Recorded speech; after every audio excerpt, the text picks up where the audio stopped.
365 million views in 24 hours.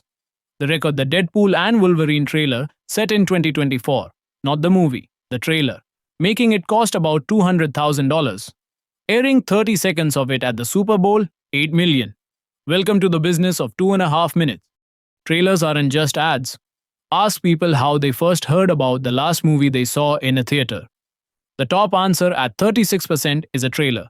And across 421 films, trailer views correlate with opening weekend at 0.86. Every extra million views tracked with about $1.14 million more at the box office. Correlation, not destiny, but no other early signal comes close. So studios treat these minutes like a science experiment. A century-old one. In 1913, an ad manager for the Lowe's theater chain named Niels Granlund cut rehearsal footage of a Broadway musical, The Pleasure Seekers, into a short promo. It played after the feature, it trailed the movie, and the name stuck, even though everything else about the job has changed. Start with the product. Trailers aren't cut by the film's editor. The studios hand the footage to specialist trailer houses, a separate industry with its own editorial teams, music licensing, and finishing costs, all billed against those 2.5 minutes. A single polished trailer runs up to $200,000. For 2.5 minutes of screen time, that's a per minute cost most films never touch. And no campaign stops at one. Marvel's Thunderbolts ran 3 full-length trailers across a 7-month campaign. There's also a rulebook.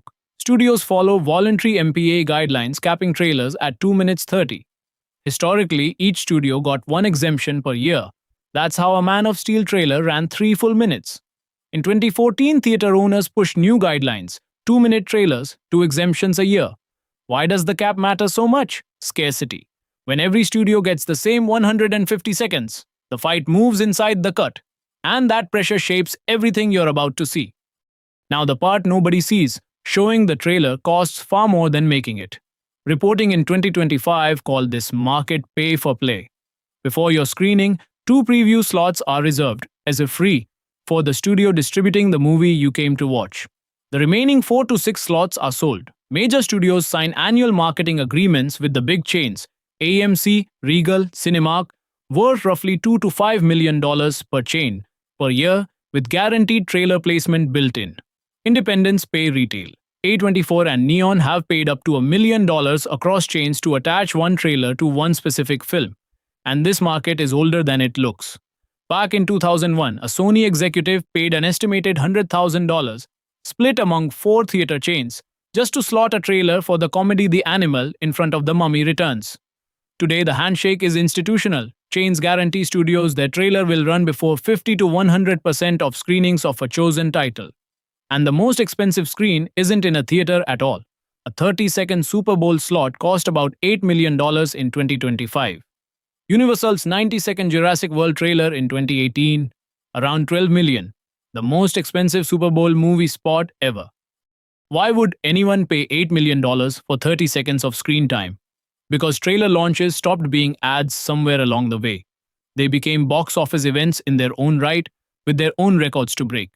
The 24-hour view record has fallen 4 times in 7 years. Infinity War, 230 million. Endgame, 289. Spider-Man No Way Home, 355. Then Deadpool and Wolverine, 365, launched during a Super Bowl broadcast watched by 123 million people. Notice the pattern in that last one. The record fell when the launch itself became a televised event. The drop was timed to the biggest audience of the year. And remember the correlation. If 1 million views tracks with $1 million, a record launch is a 9-figure signal. Marketing at this scale rivals the movie itself. Endgame reportedly spent around $200 million on marketing, on top of a $356 million production. And it's not just tentpoles. Get Out cost $4.5 million to make, while its reported global marketing budget hit $77 million. So what goes into the cut itself? A trailer is its own 3-act mini-movie. Setup, escalation, climax montage. Researchers who measured audience arousal through drama trailers found a signature 2-peak shape, an early emotional spike, a breather, then a bigger final peak. Sound gets engineered the same way. That low horn blast from Inception's 2010 trailers, the Braaams, became the template sound of a decade because it works as music and sound design at once, punctuating each story beat. It's so valuable that even the credit for inventing it is disputed. And none of this ships on instinct. Firms like the National Research Group, a Nielsen division, recruit audiences who watch trailer cuts while turning response dials in real time. Editors see second by second where attention rises and where it dies. And the cut gets revised until the curve behaves. It's the same firm behind that discovery stat from earlier.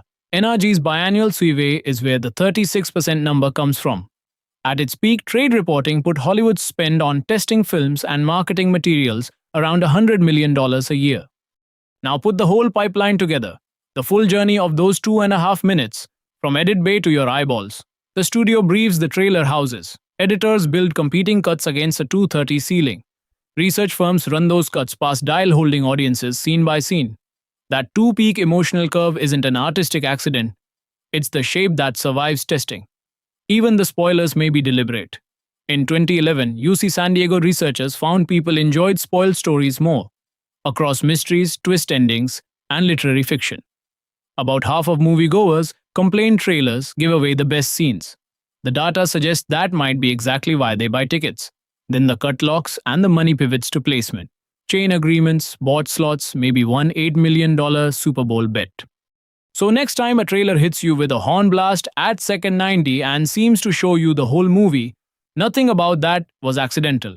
It was structured to a tested emotional curve, scored to punctuate dial-tested scene by scene, and paid for twice. Once to make, many times over to place. And the slot it played in was either owed to the studio or bought from the theater. The psychology decides what's in the cut. The money decides where it plays. 2.5 minutes is the most engineered footage in Hollywood. If you enjoy the business behind the movies, subscribe. More breakdowns like this are on the way.